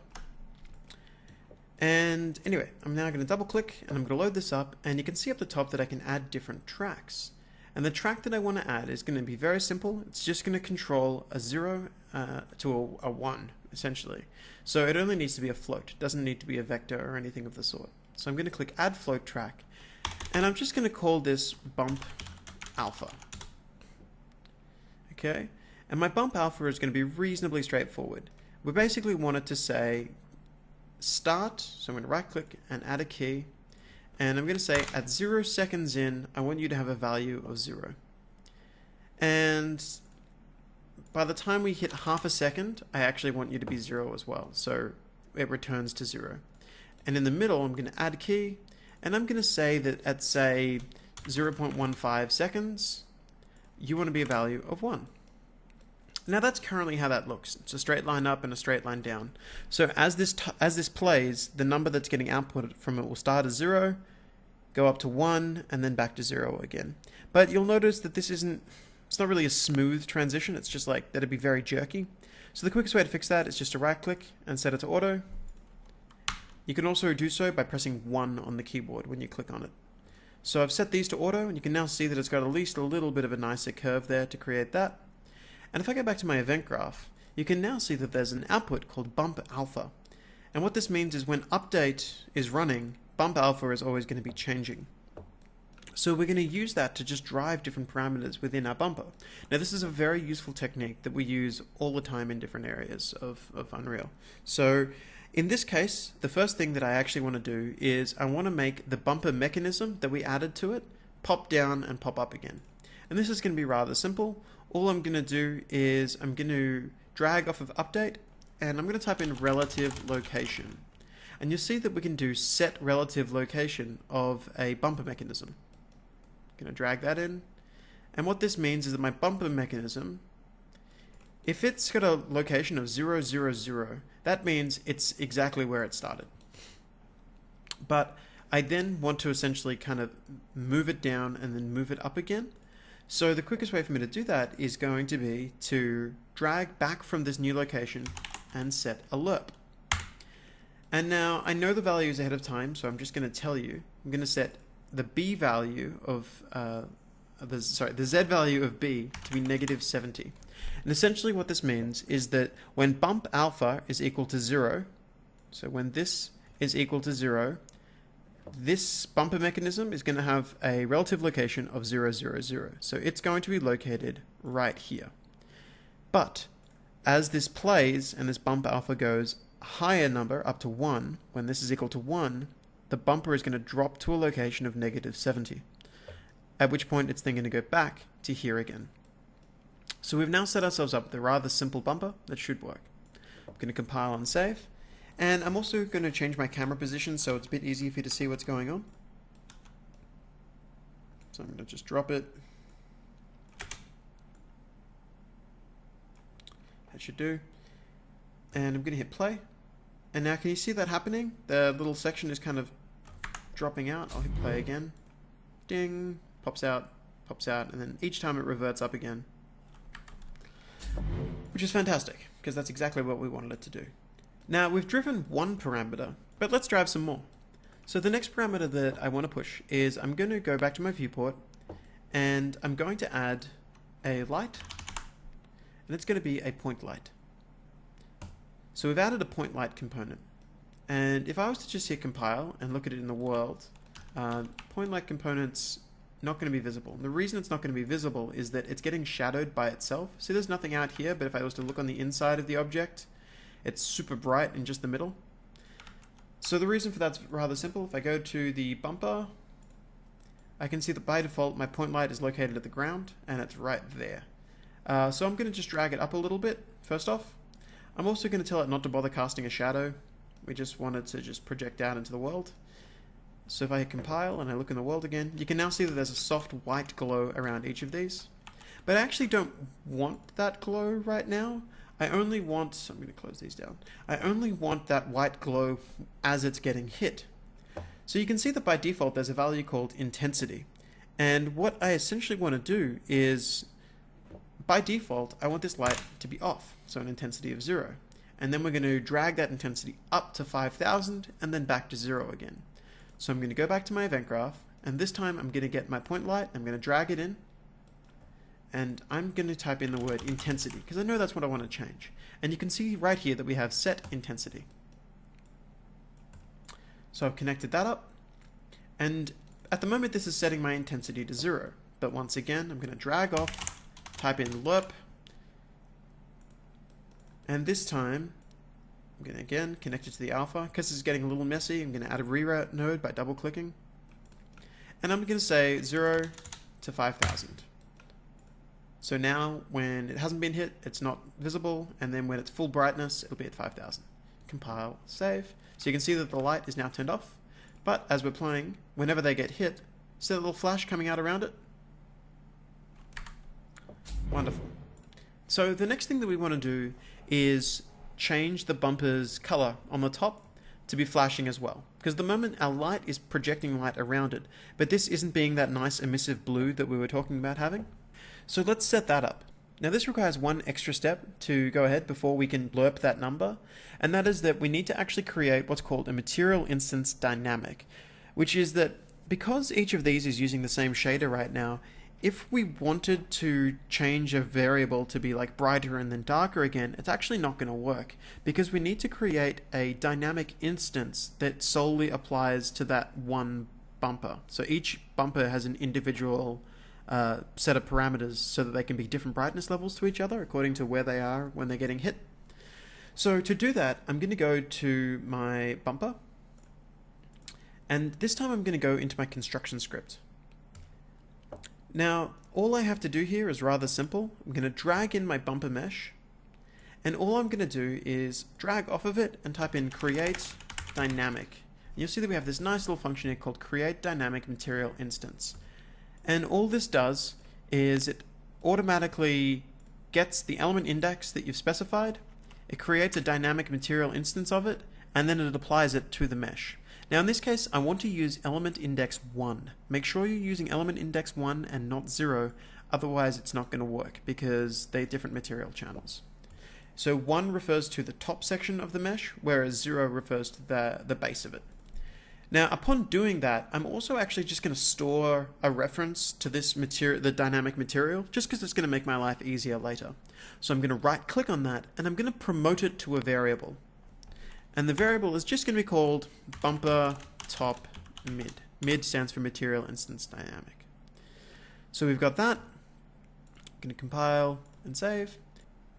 So to set this up, I drag my bumper top mid in and I say get that reference. And all I want to do is set a scalar parameter, which refers to an individual number, which in this case is our emissive boost. So I'm going to type in the word emissive boost, which is what I call the variable. And I want you to be a value of what? Well, let's again drag off of this, add a lerp. I'm going to hook it up to this reroute node. And I'm going to say I want you to sample between 0 and I think 20 should be a reasonably nice brightness. Compile, save, play. You can now see they flash up. Have a nice effect. Now the other thing that I want to do here is I want to have a nice sound effect that plays too. So I'm going to drag these nodes across and I'm going to add a new thing just in the middle here. And that is, if I type in play sound, you can see that we have spawn sound attached, which just allows me to go ahead and give a sound that will then play. So I've added this between the timeline and the impulse. And the reason being is that if I added, oops, I clicked on that. If I added spawn sound attached to the update parameter, it would play it literally every millisecond that this was updating, which would be horrible. We only want to play the sound one time. So I'm going to go back to my content browser, to the assets folder, and I'm going to import the sounds. I'm actually going to make a new folder and call it sounds within assets. So I'm literally just going to click the top, hold shift and click the bottom, and I'm just going to drag these straight in.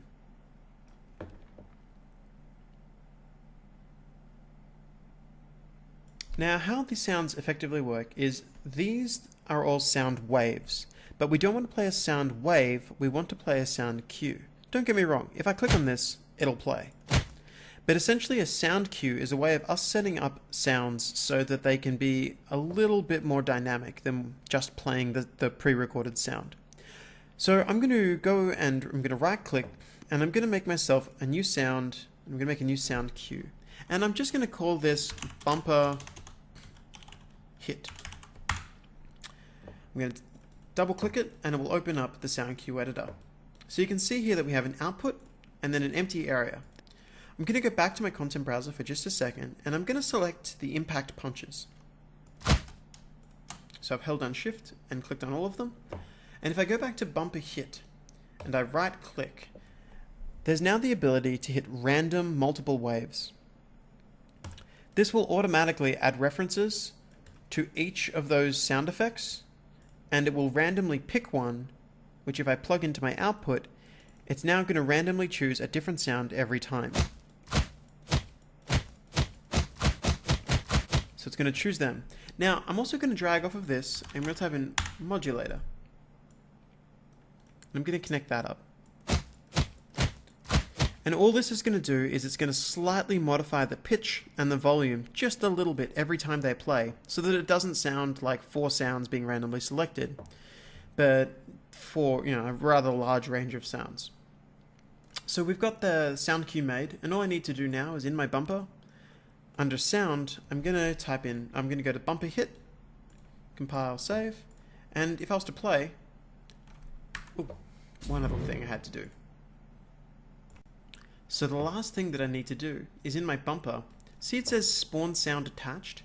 It's actually asking me where to play the sound, what to attach it to. And I'm just going to get my bumper mesh and I'm just going to attach it so that it plays at the bumper mesh's location.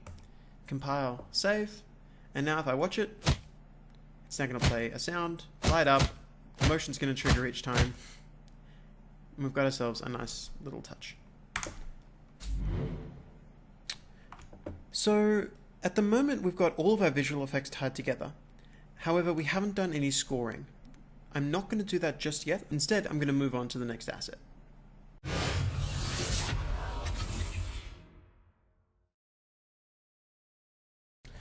So we've created bumpers and we've created the ball and we have ourselves a very basic environment. But for obvious reasons, this isn't exactly adding the core part of any game engine, which is, some form of interactivity. So it's a good idea for us to start looking at how we're going to go about doing that. Now, the first step when it comes to creating a pinball game and adding interactivity, the most obvious thing is for us to add flippers. So let's go about doing that. I'm going to go to my blueprints folder and I'm going to create a new blueprint class. This is going to be called, it's going to be an actor, and it's going to be called flipper. Now, flipper is going to require one thing that we have yet to import, which is a mesh. So I'm going to go to my assets folder, and I'm just going to drag in the flipper mesh.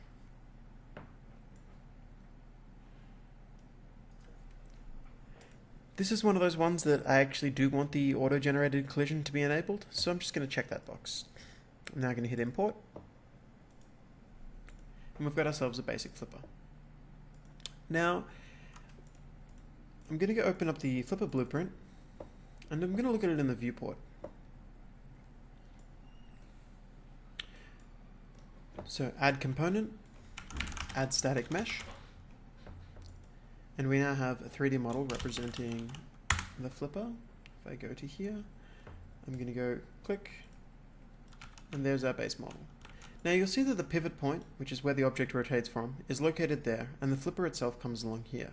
Now, here's the first trick that we're going to have with the flippers. Whenever I click the flip button, I really want to do the same thing regardless of whether it's on the left side or whether it's on the right side. So what we're going to be doing is basically creating a setup such that if I tell the flipper that it's a left flipper, it's going to be here. But if it's a right flipper, it's going to be over here and facing inside this way. So the easiest way for us to do that is with the construction script. Now, another thing that you'll notice that I've done here is that unlike with the previous objects where I set the static mesh component to be the root component of the blueprint, I haven't in this case. And the reason for that is that I want this to be a stable, the default scene root, to be a stable anchor point that the flipper itself is going to be rotating from. So with that in mind, what I'm going to do is open up the construction script. And we're now going to have a quick experiment with what happens if I get my flipper, I drag it in, and I try setting the relative scale to be -1, 1. At the moment by default the scale on this object is 1, 1, 1, but in the construction script I'm now going to plug this in and set this up to be -1, 1. I'm going to go to my viewport and hit compile. Now you should have seen what just happened there, which is that the object itself flipped because the x-axis, which is the red axis, has now been inverted, which results in all of the areas that would be up here to be over here. So this is a useful technique for us creating a mirrored object, but I really want to have some way of identifying if this is the left or the right. So this is going to be our first introduction to enums. Now within the blueprints folder, I'm going to create something else here. I'm going to go new blueprints and I'm going to create an enumeration. Now an enum, in this case it's going to be called flip type. I'm going to double click on it. Essentially allows me to add some values that will be present in any drop box where this enum is set as a value. So I'm going to create a left and I'm going to create a right enum. And that's all I'm going to really need for the time being. So I've got left and I've got right set up as values. To do that, if you missed it, I just clicked the new button on the top right here. Now back in Flipper, I'm now going to add a variable, which is going to be called flip type, and I'm going to set it to be of data type. Okay. And you'll see that when I compile it, we now have a drop-down box that has the two variables that I just created, left and right. And all I'm going to do here is in my construction script, I'm going to disconnect my current set relative scale. I'm going to drag in my flip type. I'm going to get it. I'm now going to drag off of it and type in the word switch. And what this essentially is going to do for us is when the construction script runs, it's going to say, is it the left or is it the right? If it's the right, flip it. If it's the left, keep it as it is. The other thing that I'm going to do is I'm going to check this little button here, which allows it to be editable as an item that's actually placed in the world. And what I mean by that is if I look at the flipper in the world now, so I've just dragged it in, you'll notice that on the right hand side here, flip type is now a variable. And if I click that and set it to right or left, it's now going to change accordingly.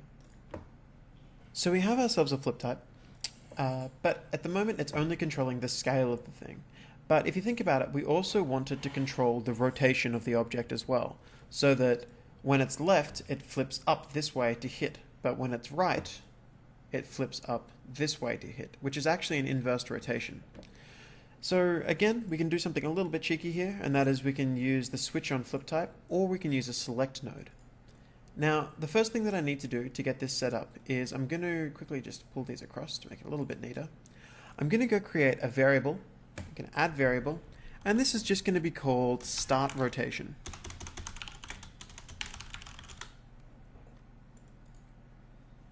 I'm going to set it to be a rotator variable. And I'm now going to duplicate that, but this one is now going to be end rotation.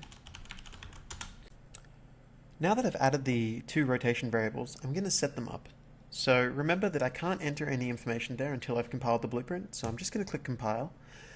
And I'm going to set my start rotation to be equal to, this is going to be 20 when it's the left flipper, and it's going to be negative 20 when it's the right flipper. Now, I could use this branch over here to kind of do a couple of extra set nodes, but another way that I could do it is if I drag in start rotation, and I click set, I can drag in. Now you can also hold down the Alt key to just drag it in without having to do that entire extra click. I'm going to drag these two up, and I'm just going to quickly rig this up. So I'm going to set the two rotation variables. Now at the moment it's setting them to 0, 0, which isn't what I want. What I actually want instead is I'm going to drag off of this, and I'm going to type in select.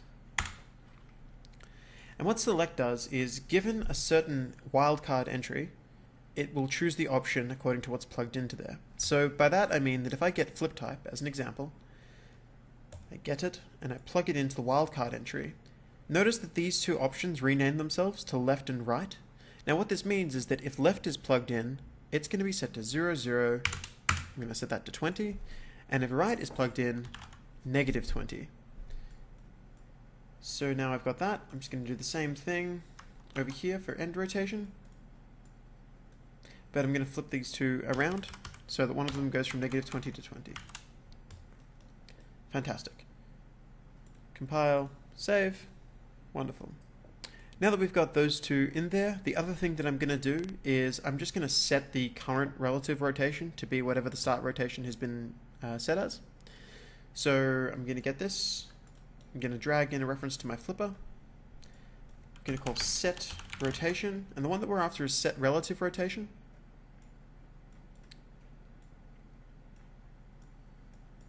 And the new rotation is going to be equal to the start rotation. Again, if you're dragging in a variable and you don't want to click on things, you can hold down Control for a get or Alt for a set.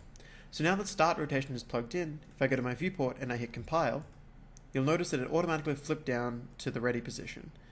And it's going to go up to here whenever we hit the flip button later on. But we haven't added that functionality just yet. So that's our basic construction script setup. Let's now go to the event graph and quickly get in the final part of the flipper so that we can get everything working. I'm going to go to my event graph, and what we're going to do is make two custom functions, one called flip. Custom event is what I typed in. I'm now going to type in the word flip, and I'm also going to create another custom event, and this is going to be called flop. And all I'm going to do is I'm going to get my flipper, I'm going to drag it in, and I'm going to do what's called move component to. Now this is a very useful little function that for some reason doesn't get a whole lot of use by a lot of people. I think it's kind of just snuck past.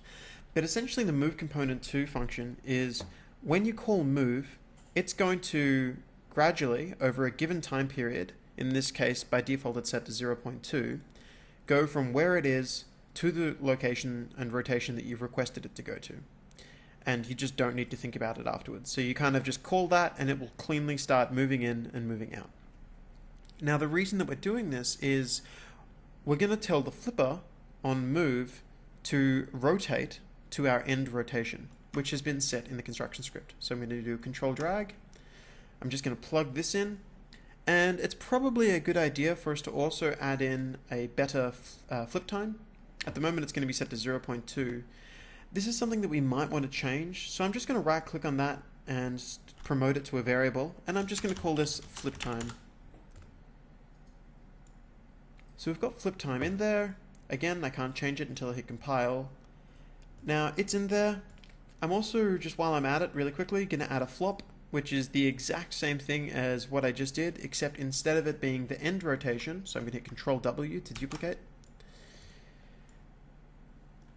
Instead of it being the end rotation, we now want it to be going back to the start rotation.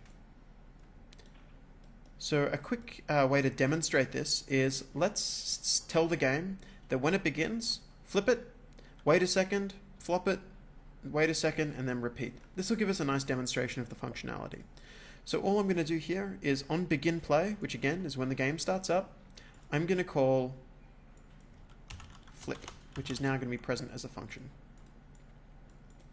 After flipping, I'm going to call delay, which waits a given amount of time. In this case, I'm just going to wait 1 second, sounds good.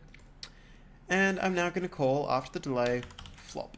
Oops, flop. The other thing that I'm going to do here is I'm going to add another delay, and I'm just going to be kind of cheeky. This is just for the sake of testing, and plug this into here. This will get deleted in just a moment, but it'll help us kind of demonstrate what's going on for the time being. So we're now going to just continuously run this cycle over and over again. And if I hit compile and simulate, you can now see it's flipping and it's flopping. And if this was equal to, if I stop, and if I was to set this to be a right one and hit play, you can now see that it's flipping and flopping the other way around instead, which is correct behavior. Fantastic. So we've got our flippers in there. It's time for us to now look at how we can activate this functionality from the player controller itself. I'm going to quickly delete these nodes so that they don't get in the way. And what I'm going to do from here is start looking at how a player controller can accept input from the player and pass them on to flippers within the world. So we're almost done with this flipper, however we still have something left to do. And that is, if I look at this in here, or if I drop it into the world, we can clearly see that, you know, it's pretty ugly. So let's go ahead and actually fix that. What I'm going to be going to do is just creating a very simple material that we're going to share across a bunch of the assets in this project. It's just a very, very, very simple plastic material that we're going to create. So essentially, all I need you to do is we're going to go assets, I'm going to right click, and I'm going to create a new material. And this is just going to be called m_simple plastic. And simple plastic is just going to be roughness value. So I held down 1 and I left clicked to add a constant. I'm going to set that to 0.1. If I plug that into roughness, you can now see that we get this nice smooth effect. I'm then going to add a vector parameter. So again, I'm going to hold V. And once more, I'm going to name it color. And I'm going to plug that into my base color. I'm also just going to give it a nice simple base color that can be our default color that we use across the board. I'm going to go for something that's kind of a lighter blue, I think. It's nice. Okay. Save. Now the reason I've gone off and created this with a vector parameter is we're going to need a couple of different plastic types. So I'm going to right click on the material that we've created, simple plastic, and I'm going to create what's called a material instance. I'm going to rename it to mi_simple plastic. Now, it's essentially the exact same material as what we've already created. However, it lets us change any of the parameters in it into anything else. So what I'm going to do here is I'm going to make this one yellow. And if I double click it, you'll see that the color parameter has been exposed here. So if I click color, I can now set it to any type of color that we really want. In this case, I'm going to go for, it's pretty yellow. Save. I'm also going to make a generic white one as well. So I'm just going to duplicate the existing instance. Instead of calling it _yellow, it's going to be white.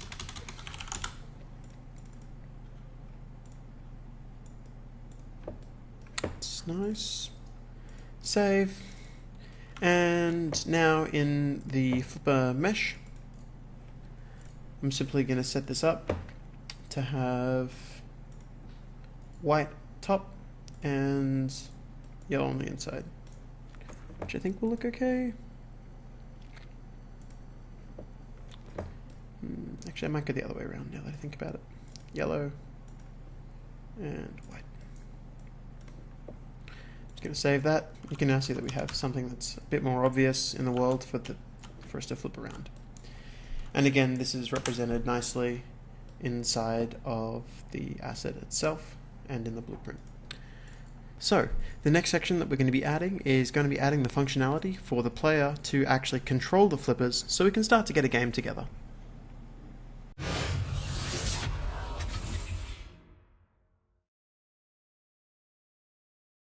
It's time for us to start adding functionality and make this more of a game. I'm going to quickly just delete some of these because, you know, there's a couple too many. I'm also going to drag in the flippers. And remember that when you drag in the right flipper, to click over here and click right and not just rotate it. I'm just going to set these apart. That looks like a pretty good space for pinball. And it would probably be a good idea for me to go geometry. I'm going to drag in a box. And I'm just going to go ahead and